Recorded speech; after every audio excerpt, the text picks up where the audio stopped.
And welcome to Political Thursday. I almost said Mike's show for a second there.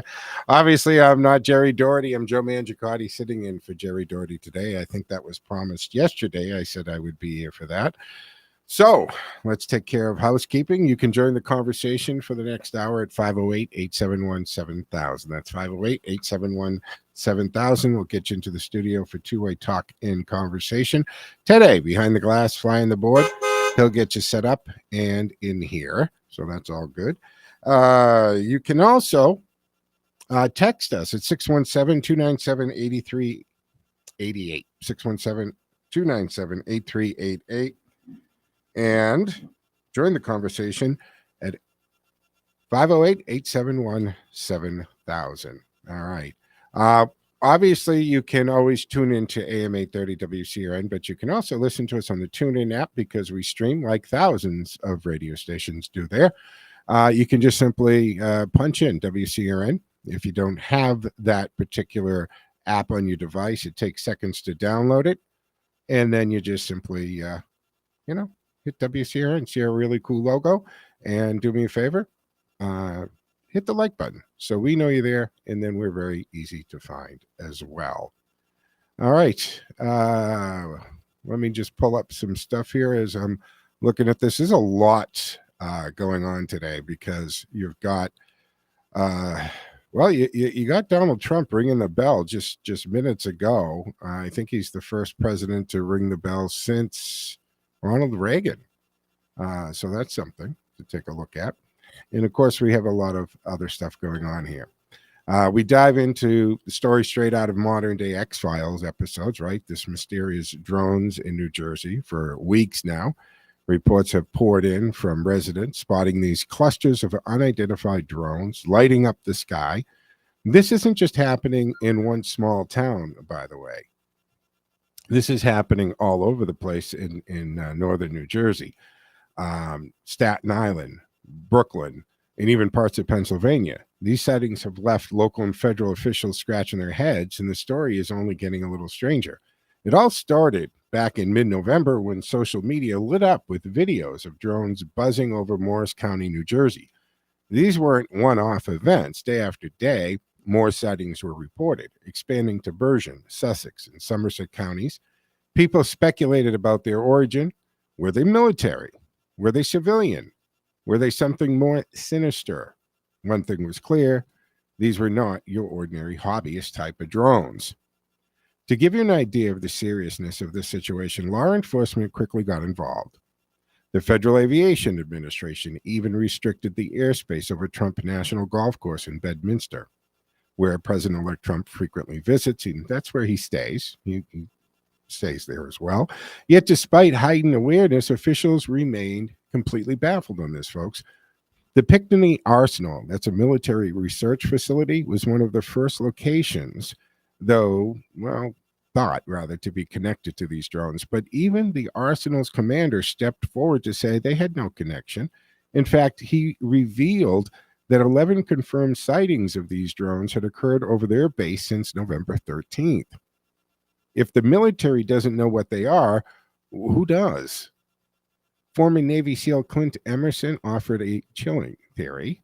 The drones could be part of a top-secret military project, so classified that even many within the government don't know about it. He suggested this might explain the official denials and the lack of information. But on the flip side, Congressman Jeff Van Drew, I talked about this, I think it was yesterday a little bit. So he's come out and he's suggested something far more alarming. He claims, and he's saying based on unnamed sources very high up, and he seems to take them seriously, suggested that something very alarming. He claimed that these drones might be launched from an Iranian mothership off the East Coast. The Pentagon, however, has outright denied this claim, saying there's no evidence to support it. Now, what I find so interesting, folks, on this is they're so quick to tell us there's nothing to worry about, proposes no threat, none of this. But if you don't know what it is, how can you say that with any kind of assurity or confidence? Or is it just the tactic you're using? And here where it gets even murkier. Despite repeated assurances from authorities that these drones pose no known threat to public safety, there's an undeniable contradiction. How can officials declare them harmless when they don't know who is operating them, what their purpose is, or even where they're being controlled from? By the way, FAA rules on drones is it's supposed to be line of sight. You're not supposed to fly a drone outside of your vision. So you're supposed to be able to have your eyes on the drone while you're operating it. That's part of the FAA rules on this. So if they don't know who's operating them, what their purpose is, who's controlling them, it's this uncertainty that has residents and lawmakers alike demanding answers. Senator Cory Booker, for instance, he sent a letter to top federal agencies urging them to provide more transparency and to keep the public informed. So let's zoom out here for a moment. This isn't the first time drones have caused alarm. Just last month, drones were spotted near Langley Air Force Base in Virginia. What else is at Langley, guys? Back in 2018, a series of drone sightings near Gatwick Airport in London led to a massive flight cancellation and financial losses. Despite investigations, those cases, they still remain unsolved. Here in New Jersey, the FBI, state police, and Homeland Security are actively investigating. Yet, even during House Homeland Security Committee hearings, officials admitted they don't know enough to determine if there's any real danger. And while Governor Phil Murphy insists the state is taking this deadly serious, the fact remains we still don't know what they are or what they're dealing with.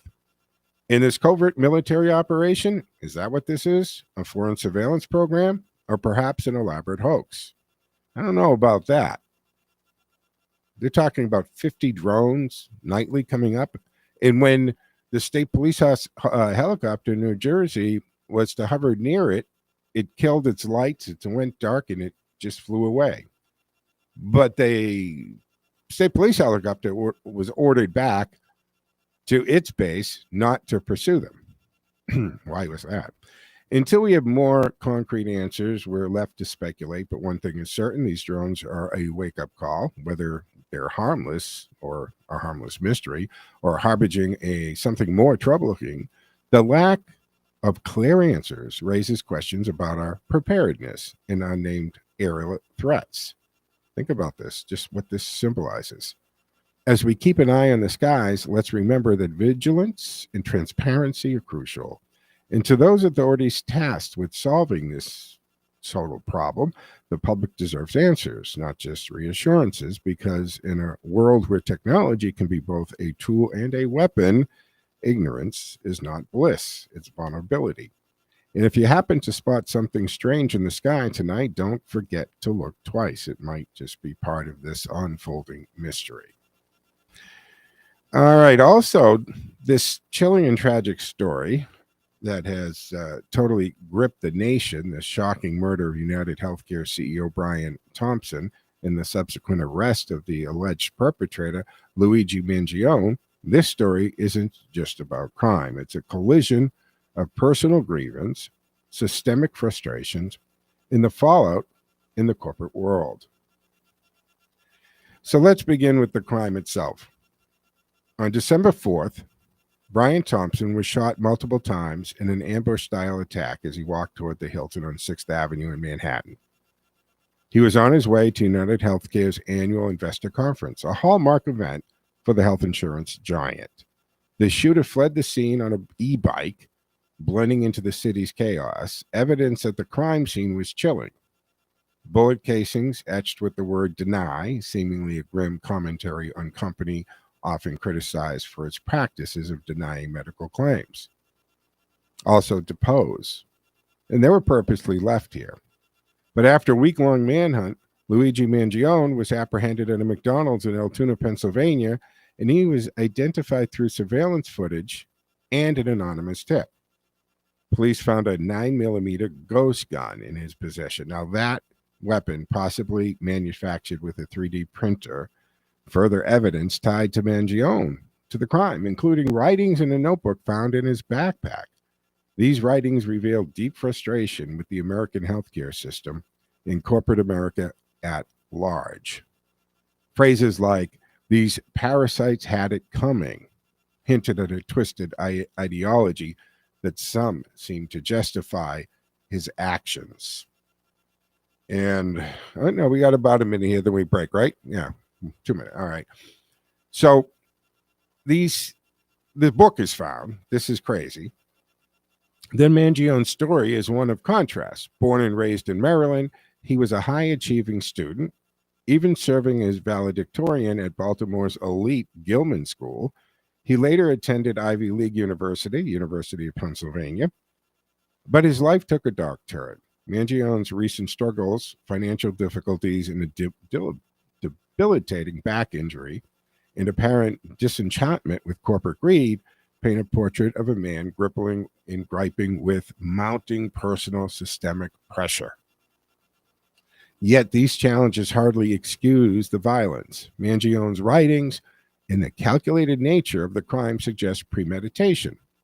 The NYPD described the attack as symbolic takedown, allegedly planned for its dramatic impact. Investigators are still piecing together whether Mangione acted alone or was influenced by external ideologies.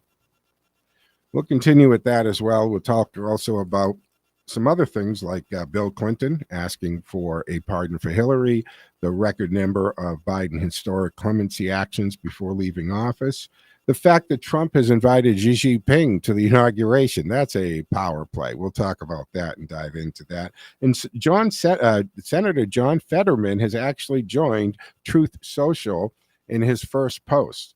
So a lot to talk about in today's edition of Political Thursday. Joe Mangiacotti sitting in for Jerry Doherty, who will be back next Thursday. But stick with us here. We'll be back on the other side. You can join the conversation at 508-871-7000.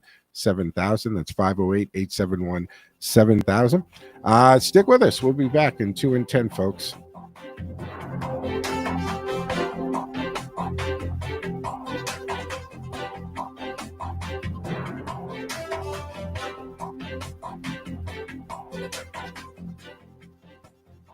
WCRN, where the left and the right meet in the middle. Whether you lean left, lean right, or just want to stay informed, WCRN has you covered with diverse voices, lively debates, and thought-provoking discussions. You'll hear it all right here. Radio Central. Don't put mercury in the trash. Don't put mercury in the trash. Fluorescent lamps. Thermometers.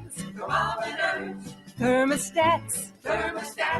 These could all contain mercury, so let's dispose of them properly. Don't put mercury in the trash. Don't put mercury in the trash. Know your products with mercury, so you can dispose of them properly. Mercury is harmful to human health and the environment. To learn what products in your home may contain mercury and where to safely dispose of them, please contact your local Board of Health or Department of Public Works or visit keepmercuryfromrising.org. Know your products with mercury, so you can dispose of them properly. Visit keepmercuryfromrising.org, because together we can keep our environment safe. Brought to you by Win Waste Innovations. Performance for the planet. Imagine a retirement where you're free to pursue your passions, confident in your financial decisions and positions. A prosperous future starts with the right guidance. Visit wealthandwisdom65.com. That's wealthandwisdom65.com. Advisory services offered by Optimus Wealth Management Group, Incorporated. Insurance services offered by the Optimus Group, LLC, an affiliated company. The information contained herein should in no way be construed or interpreted as a solicitation to sell or offer to sell advisory services or insurance products to any residents of any state other than the state of Massachusetts or where otherwise legally permitted. Every person is entitled to 30 fundamental human rights, and you only need to do one thing to enjoy all of them. Know them. Get your free human rights booklet today. Go to humanrights.com.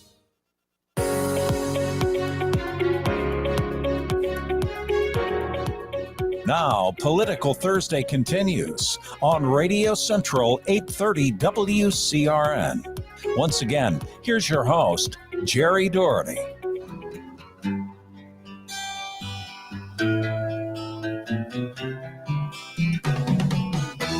Tax the rich, feed the poor, till there are no rich no more. All right, folks. Welcome back to the second segment of this edition of Political Thursday. I'm Joe Mangiacotti sitting in for Jerry Doherty, but you can still join the conversation at 508-871-7000. That's 508-871-7000.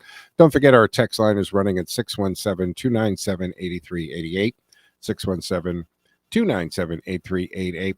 Now, just like I do with my show, so not only are we on AM 830 WCRN, the 50,000 watt powerhouse station, we're also streaming on the TuneIn app, which you can, as thousands of radio stations are, you can listen to us there. But I also am streaming it to my social media platforms in the station. So you can go to WCRN Facebook page, my Facebook page, Joe Mangi Show, Mangi. My X account, Twitch account, LinkedIn profile, whatever you want. Most people watch it on Facebook, so you can listen and watch right there streaming on those social medias. So talking about a lot of things, let me just go away from the Mangione case for a second, because Bill Clinton has been discussing a preemptive pardon for Hillary with Joe Biden. Now, Biden did historic clemency actions this morning. So he announced sweeping clemency actions, commuting the sentences of 1,500 individuals and pardoning 39 others convicted of nonviolent crimes. This marks the largest single-day act of clemency in modern U.S. history. As Biden emphasizes second chances and rehabilitation, the individuals affected by these measures were found to have shown remarkable efforts in reintegrating into society, including securing jobs, education, and contributing to their communities. Now, we're obviously, I'm sure, there are going to be some outlets and journalists that are going to drill down to who these 1,500 people were, and over the next few days, we're going to hear all these stories about them. But the bigger question I keep asking on all this, why is everybody asking or expecting him to give these preemptive pardons? If you're asking for or suggesting that you pardon somebody, you're then agreeing to the fact that they needed it. And if they needed it, that means they committed some kind of crime that they've yet to be charged for, which begs the question, is it even known? Are they even on law enforcement's radar screen? Then you got Bill Clinton. He revealed yesterday, when he appeared on The View, that he plans to discuss potential preemptive pardon for his wife, Hillary. Joe Biden before Trump takes office. Now, this statement comes amid ongoing speculation surrounding the political maneuvering as Trump prepares to assume the presidency. Again, what does Bill think that Hillary did that she needs a preemptive pardon? Yet we all know that she got the skate on defying subpoenas, destroying evidence, even though it was under a preservation order, smashing the actual devices, interns taking sledgehammers to it, using bleach bite. This is crazy. Now, I made reference to this going into the break. Trump invites China's Xi Jinping to the inauguration. This is beautiful. In a move that signals an attempt to strengthen international ties, President-elect Donald Trump has invited Chinese President Xi Jinping to his inauguration next month. If accepted, Xi would become the first foreign leader to attend a U.S. presidential inauguration since the Reagan era. Additionally, Trump has made plans to ring the Wall Street bell, continuing his focus on economic matters. I was watching that this morning. He talked a little bit. They did do it also in a different location than you normally ring the bell for security reasons, obviously. So that was a little changed. And then Senator John Fetterman, as we know, is a Democrat from Pennsylvania. He has joined Truth Social. I think this is the highest profile Democrat to join Truth Social, if I'm not mistaken. Maybe it's not. If you know something different, 508-871-7000 to join the conversation. That's 508-871-7000. So making headlines with his first post, which he called for the pardons of both Donald Trump and Hunter Biden. Fetterman, a prominent advocate for criminal justice reform, posted a bold statement on the platform criticizing the legal cases against both of them. He described the prosecutions as politically motivated and expressed his belief that pardons were warranted for both figures, stating that weaponizing the judiciary for partisan purposes damages public trust in institutions. His post, which included a reference to the Trump hush money case, quickly went viral, drawing both support and criticism from various corners of the political spectrum. Fetterman, who has amassed a following of 28,000 people on Truth Social, also made a point of announcing his presence on the platform in conjunction with his accounts on Blue Sky and X, of course, formerly 20. Now, Blue Sky, that's I guess the Democrats or the left, I should say, the left's response to Elon Musk's X. There's a whole nother discussion about the creeps that apparently are on there. But anyway, his controversial move, including his call for Trump's pardon, sparked backlash, with critics questioning his motives in political positioning. Now, here's the thing. I don't agree with drawing the comparison and the line between Hunter Biden and Trump. They're apples and oranges, not in the same ballpark whatsoever, folks. Follow me on this. Hunter Biden actually committed recognizable crimes that he even pled guilty to when you're talking about the IRS cases. And then he was found guilty of criminal charges on the gun. That this is not gray area. But when we go to Trump, we have even Democrats. I mean, I'm talking normal Democrats, not the progressive far left Democrats, but the Democrats, the old school Democrats have even said, what are you doing? These are crimes that you piece together with legal gymnastics that have never been charged like this before. And you're bootstrapping these things together. You're ignoring the statute of limitations. So it's clearly politically motivated, and you're doing this, and it makes no sense. Even critics have to agree, obviously. And then they're falling apart. I go back to my stance on this, folks, is I don't want Donald Trump to get a pardon from Joe Biden or from himself, and he doesn't need to. These cases are dissolving by themselves. They're falling apart under their weight of their own stupidity. And anything that isn't dismissed or they stop, because Letitia James comes out and said, no way am I dropping this. I'm going to continue. Read the room, lady. If it goes to appeal, even all the way up to SCOTUS, they're going to get reversed. They're going to get dismissed. Just based on the integrity of the judicial system that they have to be done. So I'm not going to compare Donald Trump's cases with Hunter Biden's cases. And I argue, and prove me wrong, at 508-871-7000, that yes, politics was involved in Joe Biden, but not the way they're trying to position it or frame it. Where the politics came in on Hunter Biden was the fact that they were left alone, that because of his political connections, because his father was a longtime senator, then the sitting vice president.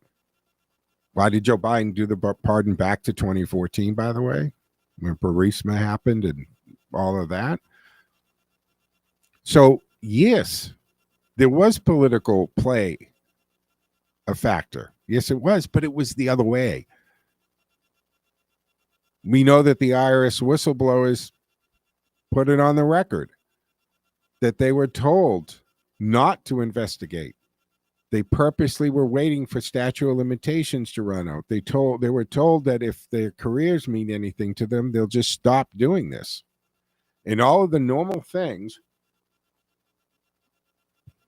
that an investigator in the IRS would have done, they were put on hold. So Hunter Biden received political consideration and favors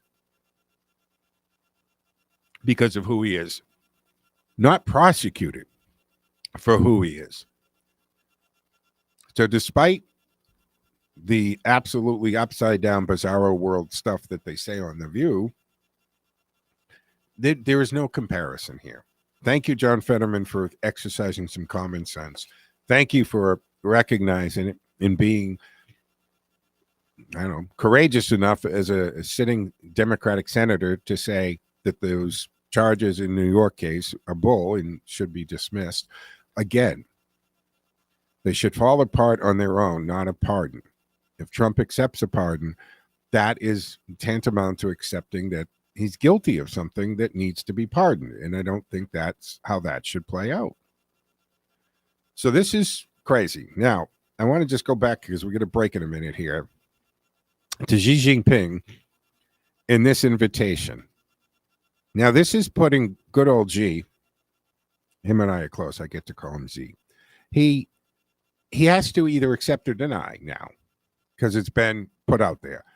If he denies it, he looks petty, and it doesn't do a lot of positive things for the American-Chinese connection, given all of the things that are going on and all the things we know, right? Tie in this drone thing. I don't know if you guys caught the story. The guy, I'll pull up the story. Somewhere in California, he just got arrested for flying a drone over a military installation and taking pictures. So obviously he's a Chinese operative. So this connection, so Xi has to now deny this invitation officially because it was made. So through their diplomatic corps and our diplomatic corps, he would have to deny it. It makes him look weak. It makes him look afraid of something. And if he accepts it, the first time a world leader attended a presidential inauguration since Ronald Reagan, we get the added benefit of being able to spy on him the whole time he's here, which I think is wonderful irony. So he'll be getting one of those little devices off of Amazon to see if there are any cameras or listening devices in his hotel room. They have much more sophisticated material for that. But anyway, folks, what say you on this? Any opinions on any of these things that I've tabled or anything you'd like to bring up? We'll go back and review some of this case when we come back on the other side here. But I'm Joe Mangiacotti sitting in for Jerry Doherty on today's edition of Political Thursday. Don't forget I'm streaming on my social media devices, Joe Mangi Show. You're listening to WCRN Worcester. If you're living with dry age-related macular degeneration or dry AMD, you may be at risk for developing geographic atrophy or GA. GA can be unpredictable and progress rapidly, leading to irreversible vision loss. Now there's something you can do to slow it down and get it going slower. Izervay is proven to slow GA progression. Izervay gets GA going slower. Izervay or avacincaptad pagel is a prescription eye injection used to treat GA. Don't take it if you have an infection or active swelling in or around your eye. Izervay can cause eye infection, retinal detachment, or increased risk of wet AMD. Izervay may temporarily increase eye pressure. Your vision may be impaired after an eye injection or exam. Don't delay. Ask your doctor about Izervay today. Izervay gets GA going slower. Visit Izervay.com. That's IZERVAY.com. This is Jerry Doherty, host of Making Money Last, heard each weekday right here on WCRN. Like all business owners, I'm interested in why people choose to work with Boston Independence Group. So I asked my clients. The most common response, Jerry does not try to be all things to all people. Boston Independence Group is specialized, focused solely on retirement planning. My customers enjoy the difference. We do one thing, and we do it exceptionally well. Help other people live better in retirement. That's it. If you're ready to retire or making plans to retire, we can do for you what we've done for hundreds of other retirees throughout New England. Live better in retirement. Just give me a call. I'll show you how. My toll-free number is 877-772-1776. Again, that number is 877-772-1776. And you can visit us on the web at bostonindependencegroup.com.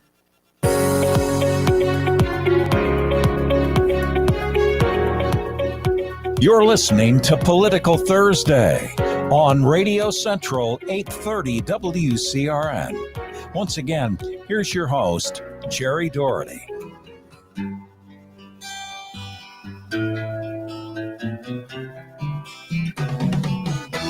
tax the rich, feed the poor, till there are no rich no more. All right, folks, welcome back to the second half of Political Thursday on here, December 12th edition of Political Thursday, normally hosted by Jerry Doherty, who's off. I think he's meeting in Mar-a-Lago. Trump said something about wanting to ensure his income in retirement. So I think Jerry went down to talk to him at Mar-a-Lago. Just kidding, folks. To join the conversation, 508-871-7000. That's 508-871-7000. That will get you into the studio for two-way talking conversation. I'm Joe Mangiacotti sitting in for Jerry Doherty. You can also text line at 617-297-8388. I want to go back and circle back to the Mangione. And every time I hear this on the news, because Mangiacotti, yes, I've already got comments about the similarity in the names, but that's about where it ends. Yeah, and also, by the way, I'm just flabbergasted by the response that people are having because of Luigi's looks and body. And this warped, there's always that, look, a lot of women like the bad boy streak, but so much that you're offering to pay legal expenses and date him in prison, a cold-blooded murderer. Get a grip on this. This is just blowing me away, and we can get into some of the psychology of this, but it's a thing. I mean, there are massive websites for dating inmates, male and female. It's crazy. But this reaction, right? The murder of a high-profile CEO, it sent shockwaves, right? It was exciting to watch the hunt. And this is, modern days, right? We're on 40, 50 cameras a day, conservatively, the average person. Whether you realize it or not, understand you're in traffic cameras, you're in ATM cameras and store surveillance cameras, and just we're constantly under surveillance. And we are Big Brother. It's come here tenfold to what George Orwell ever thought we were going to have. So we were able to see this execution, this coward, and there is no heroic here. Right. First of all, it's very warped thinking that you think this is okay. And I'm going to get into Elizabeth Warren and that crazy Ted. He shot him in the back. Exactly. The most cowardly thing you can do. There was nothing. He didn't turn him around. At least John Dutton on Yellowstone, when he took someone to the train station, he threw a gun on the ground and took the bullets out of his own and gave them a fighting chance. This kid came up, waited, laid in wait, which is actually another level of depravity and crime, by the way, and then shot him in the back. And now they're finding out from this journal, apparently, that he had considered a bomb at one point, but that would possibly hurt innocents. Now, when this all happened, I was talking about it because it was very interesting. And if you remember, I know when people would say, oh, this is a professional. But back on that day, I'm saying this is not a professional, because there was a woman drinking coffee in a doorway right there. And there was the driver of the service car. A professional would have taken him out, immediately turned and put 2 in the chest or 2 in the head to the woman standing there because she's a witness, and he would have taken out the driver of the service car. As brutal as that is, and as awful as that sounds, that's what a professional would have done. But a real professional would have hit him when there were no witnesses. But if there happened to be a witness, he would have taken the witnesses out without batting an eyelash. So he was a coward, and he shot him in the back, and we got to see all of this happen. And then people were trying to spin this and give him more credit than he deserves. He is psychotic, and he clearly had a break at some point here. 508-871-7000. What say you? If you'd like to join the conversation, let's go to the phone lines. Mike is waiting patiently. Hey, Mike, what say you? Hey, good morning, Joe. How are you? Excellent, man. Hey, listen, I'm listening to your show. It's very provocative. But I do have a couple of questions, actually. if we're to consider and condemn this person who shot the CEO of United Healthcare. United Healthcare, Yeah. thanks, and everyone's downing him, then theoretically we should be condemning the Boston Tea Party, the fights in Lexington. You know, why is that okay and this isn't? And I'm not sticking up for the gentleman, but I've had dealings with. Well, first of all, if United this Healthcare. is the Mike I think it is, I know your It is. backstory, right? I know your backstory with healthcare, insurance companies. Can I go Yeah. there? Can Go I? there. All right. And the 9/11 fund. Because I Yeah. know this is the author. He's joining us. This is Mike Gavin, right? An author. You wrote about 9/11. You were a first responder at 9/11, and you have been Correct. battling. And if you want to, folks, if you want to take a good look at what happens when insurance companies don't do the right thing and putting bottom line and they refuse, Mike is just one example of many people who have suffered long-term illnesses and effects from 9/11 and the the pile and the dust and so forth. Yeah, that's the killer. So the bottom line on this, first of all, is no, we're a civilized society where you just simply cannot shoot the people that you don't like. As much as that sounds like it's a good thing sometimes, no, it's wrong. I wouldn't equate it to the Lexington Green whatsoever. There is a difference. That was actually a war. There was a declaration of war. It was a revolution, and it was going.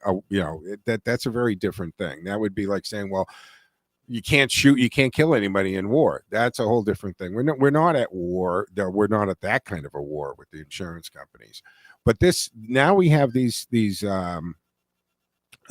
posters showing up in Lower Manhattan with all these different health executives on there saying, they shouldn't feel safe, and kind of putting a bounty out there. Then you got Elizabeth Warren, who's talking about, it's never an answer and everything, but you can only push people so far. Well, my question then to you, Elizabeth, then you are in essence justifying January 6th rioters. Because if you can only push people so far on their medical coverage, what about on the politics? The frustration that those people had about lawfare, the abuse of the FBI, the DOJ, the abuse that happens every day by members of Congress. Were they pushed too far? Are you justifying the actions of January 6th protesters now? So where is the line? I say the line stops short of murdering somebody in cold blood.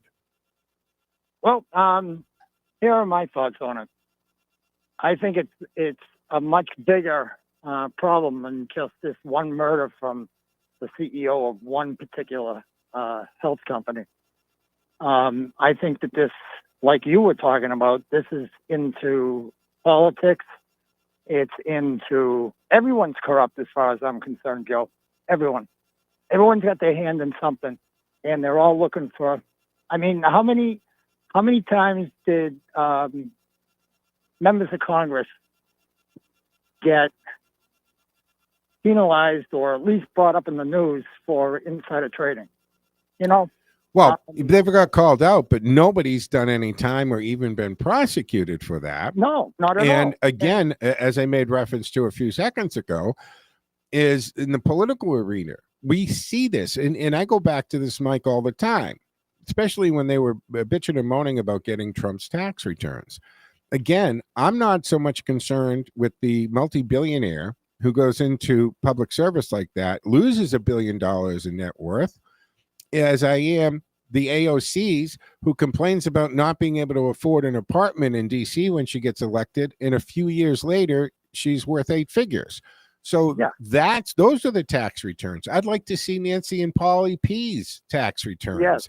And how come she's never explained why did they say the Capital One, right? The offer there, the intro. I'm forgetting the word you call it. Before it goes public, he got the invitation to get into that. Well, legislation governing credit card companies was before her in the House. So you could prove insider trading all day long. When you get into this hush money stuff, here's the funny thing here, folks. They're talking about Trump with that 130,000, not 880,000 like Bill Clinton had to pay to Paula Jones, but 130,000 that he paid out of his own money, not campaign money.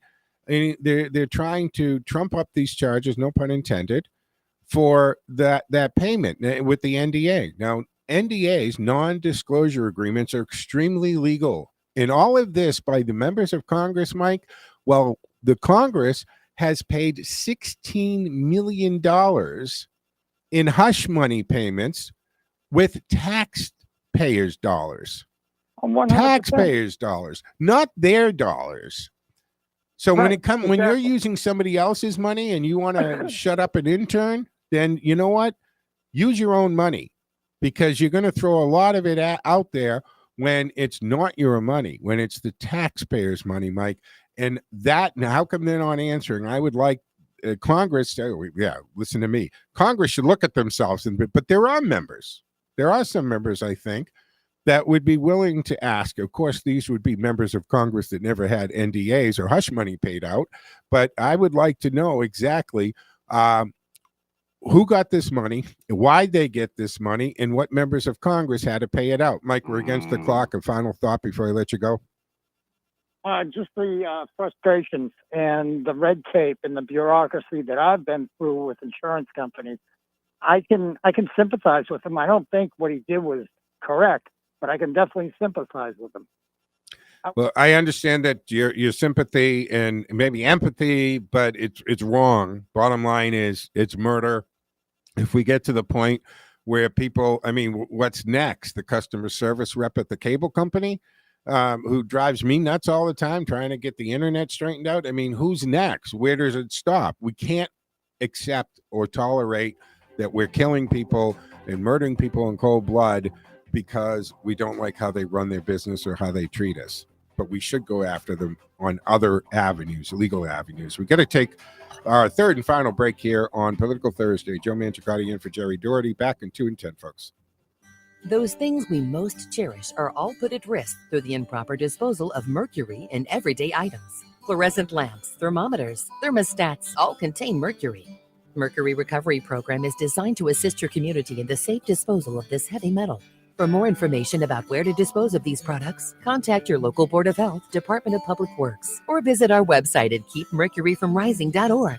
Working together, we can keep our environment safe. Attention all contractors. The Massachusetts Mercury Management Act makes it illegal to improperly dispose of old thermostats in the trash. They contain mercury that can be harmful to human health and the environment. Building and HVAC contractors, plumbers, and electricians, please properly dispose of all mercury thermostats. Contact your local health or public works department for information on where to safely dispose of thermostats in your community. Visit online, keepmercuryfromrising.org for details. Brought to you by Win Waste Innovations. Performance for the planet.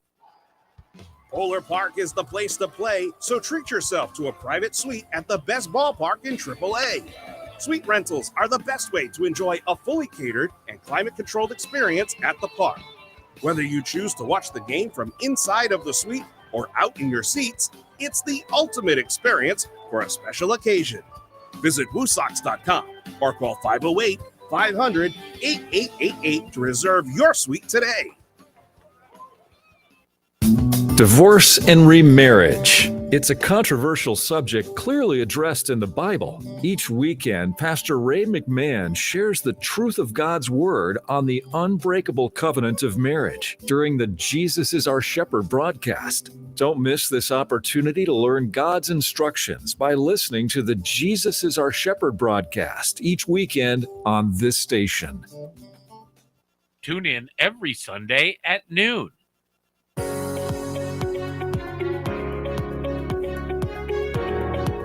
Now, Political Thursday continues on Radio Central 830 WCRN.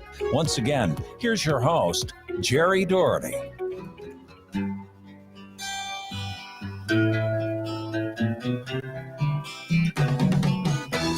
Tax the rich, feed the poor, till there are no rich no more.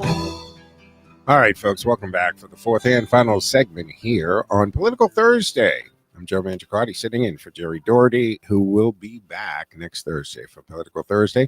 And, of course, you can listen to him every Monday through Friday from 11 to noon for Making Money Last. If you're in or near retirement, you should give Jerry Doherty a call. He'll help you make sure you have income that you can't outlive. That's the part I love about that. Not that I have any intention about living it anyway. 508-871-7000. You can join the conversation. That's 508-871-7000, or text line is 617-297-8388. So again, just the implications here with this particular assassination, which assassination is just the nicest sounding word for murder. But the case is more than headline-grabbing tragedy here, because it's a window into the broader social issues here. The impact of corporate practices on public perception, the consequences of unchecked grievances, dangerous intersection of personal vendettas and systemic critique. It's also a reminder of the human cost. Brian Thompson was more than a CEO. He was a husband, a father, an advocate for causes like Special Olympics and healthcare accessibility. Yes, I understand the irony. At the same time, United Healthcare had one of the largest denial ratios in the industry in making billions of dollars in profit while denying cases. And let's drill down on that term for a second, because denying cases means denying treatment coverage, meaning that you're not either getting the medication that the doctor thinks you need. So that was a medical decision made by your physician and you, that maybe we need to put you on this particular medicine to help save your life, prolong your life, improve the quality of your life, all the reasons that you go on to medications. And a bureaucrat somewhere in a healthcare office denies it. I said this the other day. I said, these decisions need to be made by medical personnel, not bureaucrats. So I don't understand that. So as Luigi Mangione awaits his trial, we're left to ponder the complexities of this case. Justice must take its course, but society must also reflect on the underlying tensions that contribute to this tragedy. Violence is never the answer, but addressing systemic frustrations through dialogue and reform is essential to preventing future horrors like this one. In Senator Elizabeth Warren's comments on the assassination of CEO Brian Thompson, that has sparked significant controversy, prompting sharp criticism in a hasty walkback by her, by the way. In her original statement, Warren condemned the act of violence, but added a contentious event or caveat here, suggesting that Thompson's murder served as a warning to those in healthcare industry about the frustrations that everyday Americans have. She remarked, the visceral responses from people across the country who feel cheated, ripped off, and threatened by the vile practices of their insurance companies should be warning to everyone in healthcare. Violence is never the answer, but people can be pushed only so far. Well, wouldn't you argue that anybody that commits such a heinous crime was pushed too far? Because if you don't commit that act of violence, you haven't been pushed too far. By definition, you push too far if you do this. So the framing appeared to validate the motives of Luigi Mangione, the accused killer, whose apparent grievance with the healthcare industry culminated in his shocking act of cold-blooded murder. Now, facing backlash, Warren later clarified her stance in asserting in the following statement, violence is never the answer, period. I should have been much clearer in that it is never justification for murder, unquote. No kidding. Warren's initial remarks have raised questions about her broader implications, particularly in light of the acts of politically motivated violence and unrest. Now, I'm sure that if you pressed her on this, she would say, short a politician too, because what she's saying is people can be, well, you get it. If Warren believes systemic frustration can push individuals toward extreme actions, well, wouldn't you argue, what does this say about movements like the January 6th Capitol riot? Right? While Warren has condemned the riot in the past, her comments on the Thompson case risk creating a double standard. If grievances against corporations warrant acknowledgement, are political grievances similarly valid? Is she saying that? Is she saying, well, I'm rethinking this, and the people who have been imprisoned and denied due process from January 6th, you were part of the organization that pushed these people too far, Elizabeth. So, look, this backlash highlights the tightrope public figures must walk when addressing controversial issues. While systemic injustices in healthcare and other sectors demand reform, framing acts of violence as warnings, well, that will risk justifying the unjustifiable and undermines the rule of law. Violence is never the answer, whether directed at a CEO, elected official, or institutions. The leaders must unequivocally reject it while advocating for constructive solutions to social problems. Ted, you want to add something?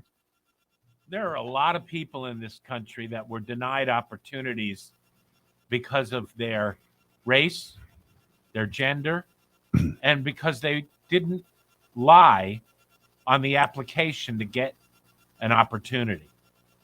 So if that class of people are frustrated, would one of those people be justified in taking out a senator? It sounds that's what old Liz Warren's saying.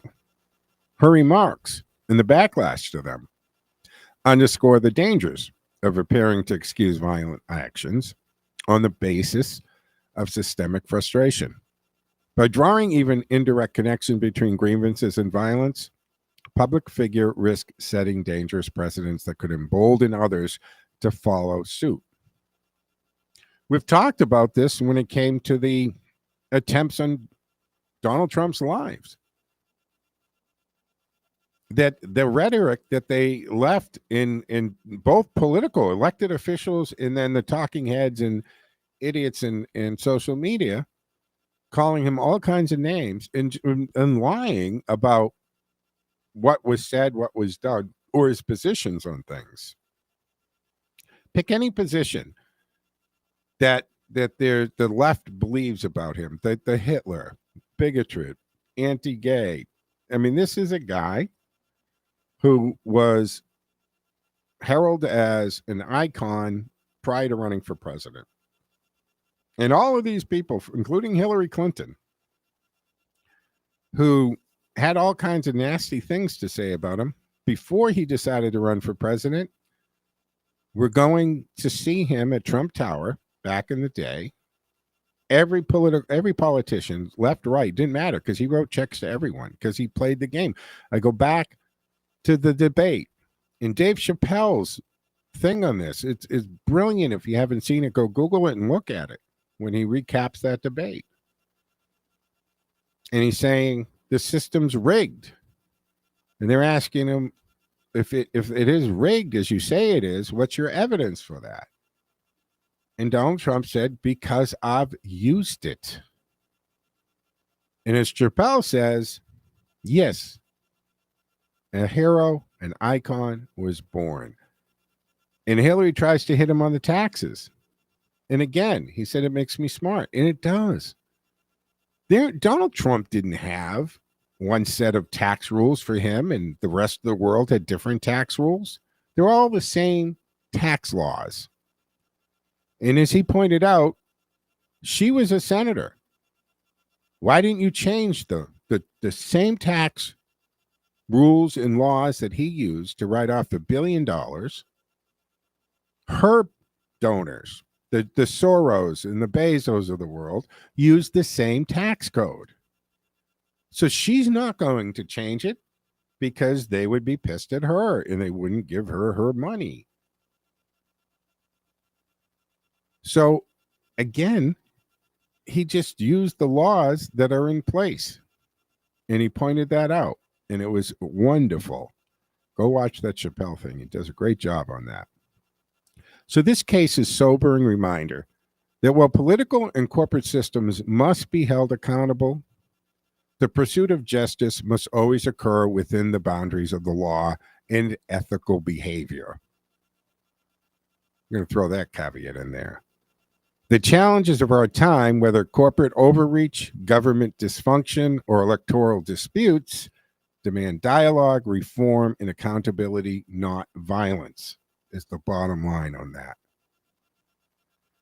All right, folks, we're going to be wrapping up Political Thursday here on December 12th. This edition, Jerry Doherty out, Joe Mangiacotti sitting in for Jerry. Now, I'm back at 1 o'clock for the Joe Mangiacotti Show, as I am weekdays at 1 o'clock, except for Fridays. The Carr brothers will be in tomorrow, Mike and Mark Carr. And I like that show. Got a lot of switching hats here to management. One of the shows we've added that has gotten all kinds of positive feedback. So that's fantastic. Coming up right after this, of course, is Jerry Doherty with Making Money Last. Obviously, it's a pre-recorded show. It's not like Jerry's sitting outside the door right now waiting to come into the studio, and I filled in for him. But, folks, that will wrap up this week's edition of Political Thursday. Joe Mangiacotti for Jerry Doherty. I'll be back at 1 o'clock, folks. Don't forget to go to WCRN's Facebook page, like and follow us. All right, folks, Joe out.